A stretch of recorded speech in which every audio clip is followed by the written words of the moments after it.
একদিন অফিসে বসে কাজ করছিলাম, হঠাৎ স্যার বলেন, আজকে তোমাকে এই প্রজেক্ট শেষ করতেই হবে, যতই রাতই হোক। তখনই আমি একটু কেঁপে উঠে বললাম, কিন্তু স্যার আজকে আমাকে একটু আগে যেতে হবে, আমার মা অসুস্থ, শরীরটা খুব খারাপ লাগছে নাকি আজকে তার। তখনই স্যার আবার কঠিন গলায় বললেন, না, আগে কাজ শেষ করো, তারপর যেও। বাধ্য হয়ে আবার কাজ করতে বসে গেলাম। আমি রহিম, শহরে নতুন চাকরি পেয়েছি, 3 মাস হলো। মা একা, অসুস্থ, তাই সব সময় তার জন্য চিন্তা করি। মনে মনে ভাবছিলাম যত তাড়াতাড়ি পারি কাজ শেষ করতে হবে, যাতে বাসায় গিয়ে মায়ের খোঁজ নিতে পারি। কাজ শেষ করতে রাত বেশি হয়ে গেল। তাড়াহুড়া করে কাজ গুছিয়ে মোটরসাইকেলে করে রওনা দিলাম বাড়ির উদ্দেশ্যে। আমার যাতায়াতের রাস্তায় একটি পুরনো জমিদার বাড়ি পড়ে। সে বাড়ি নিয়ে গ্রামের মানুষের মুখে কত রকমের গল্প শুনেছি। রাত গভীর হলে নাকি জমিদারকে বাড়ির সামনে দেখা যায়, আর কেউ যদি তাকে দেখে ভিতরে ঢুকে সে আর কখনো জীবিত ফিরে আসে না। আজকের রাতটা এমনিই ভৌতিক হয়ে উঠল। জমিদার বাড়ির সামনে আসতেই হঠাৎ আমার বাইকটা থেমে গেল। যতই চেষ্টা করি স্টার্ট হচ্ছে না। চারিপাশে নিস্তব্ধ, শুধু ঝিঝি পোকার ডাক আর দূরে শিয়ালের হাহাকার। ভয়ে বুক কেঁপে উঠল। ঠিক তখনই চোখ গেল জমিদার বাড়ির দিকে।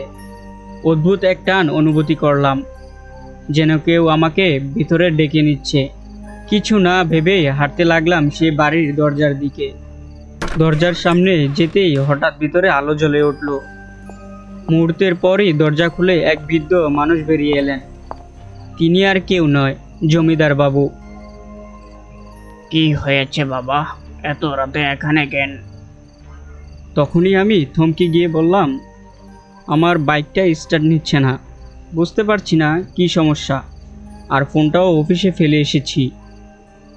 তাহলে ভিতরে এসো, সকাল হলে যেও, ভিতরে টেলিফোন আছে, চাইলে কথা বলে নিতে পারো। আমি কোনো দ্বিধা না করে তার সঙ্গে ভিতরে ঢুকে পড়লাম। বাইরে থেকে ভাঙাচোরা দেখলেও বাড়ির ভিতরটা অদ্ভুত সুন্দর আর গুছানো ছিল। ঠিক তখনই জমিদার বাবু আমাকে বললেন, এসো বাবা, এখানে বসো। তখনই তিনি আমাকে বসিয়ে একটি ঘরে ঢুকে গেলেন।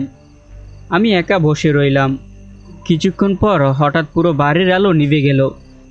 আমি ভয় পেয়ে গেলাম। চারিদিক অন্ধকার।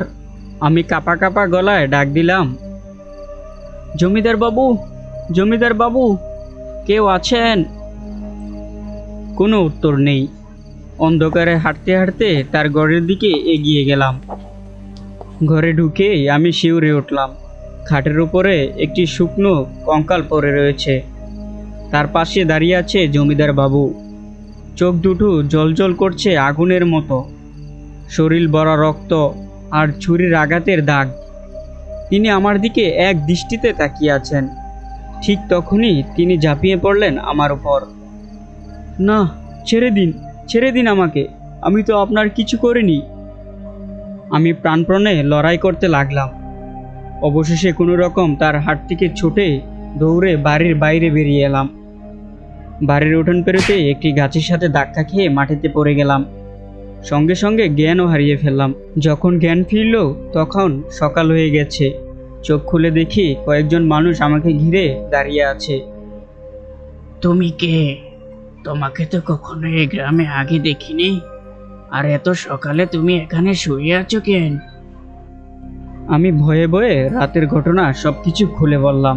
তারা শোনার পর আতঙ্কিত হয়ে বলল, তোমার কপাল ভালো, তুমি বেঁচে গেছো।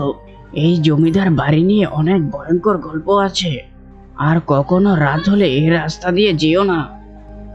আমি আর কিছুই বললাম না। সেখান থেকে যত তাড়াতাড়ি সম্ভব চলে আসলাম। এখনো মাঝে মাঝে রাতে অফিস থেকে ফিরতে গিয়ে সেই রাতের কথা মনে পড়লে পুরো শরীর কেঁপে ওঠে। এখনো কাউকে ঠিকমতো বলতে পারিনি সেই ভয়ঙ্কর অভিজ্ঞতার কথা।